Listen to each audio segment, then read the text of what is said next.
आज हम उसी कोड को डिकोड करने वाले हैं जिसे सदियों से योगी इस्तेमाल करते आ रहे हैं।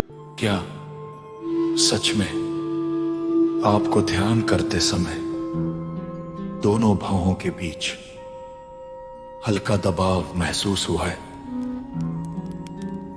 क्या बिना किसी कारण ऐसा लगा कि भीतर पहले से ज्यादा स्पष्टता आ गई है, या किसी कठिन परिस्थिति का उत्तर बिना सोचे अपने आप मिल गया हो? यदि ऐसा है तो संभव है कि आपकी साधना आज्ञा चक्र की दिशा में आगे बढ़ रही हो। लेकिन सावधान रहिए, क्योंकि यही वह पड़ाव है जहां सबसे अधिक भ्रम जन्म लेता है। बहुत से लोग हर छोटे अनुभव को तीसरी आंख का जागरण मान लेते हैं, जबकि शास्त्र और संत बार बार बताते हैं कि आध्यात्मिक उन्नति का उद्देश्य चमत्कार नहीं, बल्कि अंतःकरण की शुद्धि है। आज हम जानेंगे आज्ञा चक्र जागरण के 7 ऐसे संकेत जिनका वर्णन अनेक योग परंपराओं में मिलता है। साथ ही समझेंगे कि गुरु कृपा, नाम जप और विनम्रता के बिना ये यात्रा अधूरी क्यों है।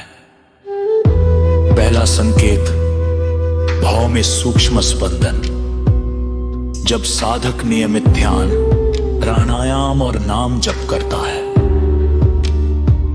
तब कुछ लोगों को दोनों भौहों के बीच हल्का दबाव, कंपन या स्पंदन महसूस होने लगता है। कभी यह अनुभव कुछ क्षणों के लिए आता है और फिर अपने आप शांत हो जाता है। अनेक आध्यात्मिक परंपराएं इसे आज्ञा क्षेत्र में ध्यान की बढ़ती एकाग्रता का संकेत मानती है। लेकिन याद रखिए, हर स्पंदन आध्यात्मिक कारण से हो ऐसा जरूरी नहीं है। यदि कोई चिकित्सीय समस्या हो तो उसका इलाज अवश्य कराइए। सच्चा साधक अनुभवों के पीछे नहीं भागता, वह जानता है कि जागरण प्रयास से नहीं, बल्कि ईश्वर की कृपा और गुरु के मार्गदर्शन से होता है। दूसरा संकेत, निर्णय लेने में अद्भुत स्पष्टता। क्या आपने महसूस किया है कि पहले जहां छोटी छोटी बातों में मन बहुत उलझन महसूस करता था, वही अब निर्णय पहले की तुलना में अधिक शांत होकर लेने लगे हैं। आज्ञा चक्र को विवेक और अंतर्दृष्टि का केंद्र कहा गया है।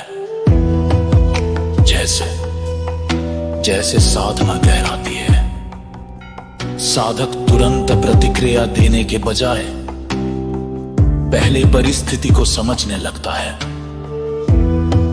धीरे धीरे क्रोध की जगह धैर्य और भ्रम की जगह स्पष्टता आने लगती है। यही वास्तविक परिवर्तन है। बाहर की दुनिया नहीं बदलती, लेकिन उसे देखने की आपकी नजर बदलने लगती है। और जब नजर बदलती है, तब जीवन भी बदलता हुआ दिखाई देता है। तीसरा संकेत, ध्यान का गहरा होना। पहले जहां ध्यान में बैठते ही मन चारों ओर भटकता था, वही अब कुछ ही समय बाद भीतर शांति उतरने लगती है। विचार आते हैं, लेकिन अब वे आपको बहाकर नहीं ले जाते। धीरे धीरे साधक विचारों को पकड़ने के बजाय केवल उनका साक्षी बनने लगता है। यही साक्षी भाव ध्यान की सबसे महत्वपूर्ण सीढ़ियों में से एक है, और जब मन थोड़ी देर के लिए भी शांत होता है, तब भीतर भगवान के नाम का रस पहले से अधिक मधुर लगने लगता है। इसीलिए आज्ञा चक्र की यात्रा नाम जप से और सरल होती है। इन 3 संकेतों में से कोई भी आपके जीवन से जुड़ा लगा हो तो वीडियो को एक लाइक अवश्य करें। कमेंट में लिखकर बताइए कि आपको कौन सा संकेत सबसे अधिक अपने अनुभव के निकट लगा। आपके अनुभव दूसरों के लिए प्रेरणा बन सकते हैं और ऐसी ही आध्यात्मिक यात्रा से जुड़ने के लिए चैनल को सब्सक्राइब करना बिल्कुल ना भूलें। चौथा संकेत, अंतर्ज्ञान का स्पष्ट होना। क्या कभी ऐसा हुआ है कि किसी व्यक्ति, परिस्थिति या निर्णय के बारे में बिना किसी तर्क के भीतर से एक शांत संकेत मिला हो और बाद में वही सही निकला हो? बहुत सी आध्यात्मिक परंपराएं इसे अंतर्ज्ञान का धीरे धीरे जागना मानती है, लेकिन सच्चा अंतर्ज्ञान कभी भी डर, अहंकार या दिखावा पैदा नहीं करता। वह हमेशा मन को शांत, विनम्र और सत्य की ओर ले जाता है। इसलिए हर एक भीतर उठने वाले विचार को ईश्वरीय संदेश मान लेना ठीक नहीं है। उसे गुरु के वचनों, विवेक और शास्त्रों की कसौटी पर परखना भी उतना ही जरूरी है। 5वां संकेत, सांसारिक आकर्षण कम होना। जैसे जैसे साधना गहराती है, वैसे वैसे मन को भारी दिखावे, फालतू की बहस और क्षणिक सुखों में पहले जैसा आनंद नहीं मिलता। इसका मतलब संसार से भागना नहीं है, बल्कि अब साधक संसार में रहते हुए भी भीतर से अधिक स्थिर होकर रहने लगता है। उसे समझ आने लगता है कि असली आनंद भीतर की शांति में है, और यही वह समय होता है जब भगवान का नाम जीवन का सबसे बड़ा सहारा बनने लगता है।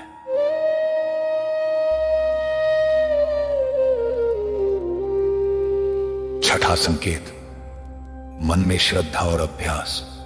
इसके साथ ही गुरु वचनों का अर्थ स्वयं खुलने लगता है। पहले जो बातें केवल सुनाई देती थी, वही अब जीवन में अनुभव बनने लगती है। साधक समझने लगता है कि गुरु केवल ज्ञान नहीं देते, बल्कि देखने की सही दृष्टि भी देते हैं। मन में श्रद्धा और अभ्यास दोनों साथ साथ बढ़ने लगते हैं। 7वां संकेत और महत्वपूर्ण सत्य, अहंकार की कमी। यही आज्ञा चक्र जागरण का सबसे गहरा और सबसे महत्वपूर्ण संकेत है। यदि किसी अनुभव के बाद मन स्वयं को दूसरों से बड़ा समझने लगे, तो समझ लीजिए अभी साधना की दिशा सही नहीं है। लेकिन यदि हर अनुभव के साथ विनम्रता, करुणा और भगवान के नाम में प्रेम बढ़ने लगे,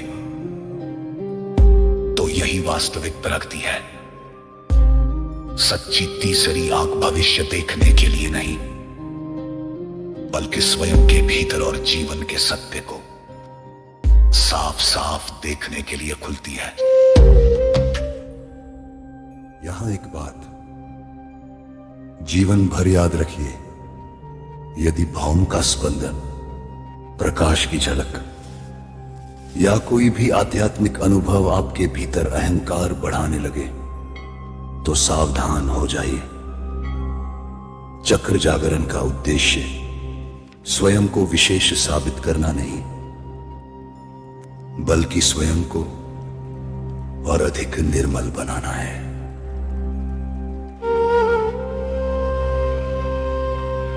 सच्चा आज्ञा चक्र जागरण वही है जिसमें आपका विवेक जागे, आपका मन नाम जप में आनंद पाए, आपकी बुद्धि गुरु के चरणों में झुके और आपका हृदय भगवान की इच्छा में प्रसन्न रहना सीख जाए।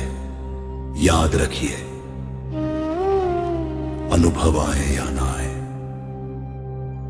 यदि भक्ति, विनम्रता और जीवन में सत्य उतर रहा है तो समझिए आपकी साधना सही दिशा में आगे बढ़ रही है।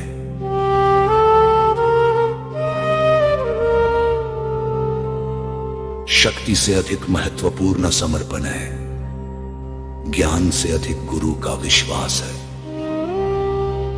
और अनुभवों से भी अधिक मूल्यवान भगवान के नाम में अटूट प्रेम है। यही आज्ञा चक्र का वास्तविक रहस्य है। तो बताइए, इन 7 संकेतों में से आपको कौन सा संकेत अपने जीवन के सबसे अधिक निकट लगा? अपना अनुभव कमेंट में लिखकर अवश्य साझा करें और अगले वीडियो में हम प्रवेश करेंगे।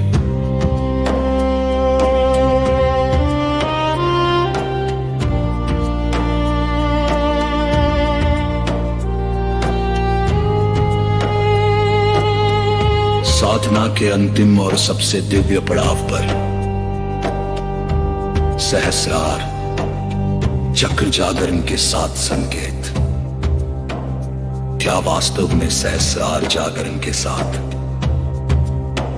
साधक के जीवन में ऐसा परिवर्तन आता है जिसे शब्दों में कहना मुश्किल है? इस रहस्य को जानने के लिए अगले वीडियो का इंतजार अवश्य कीजिए।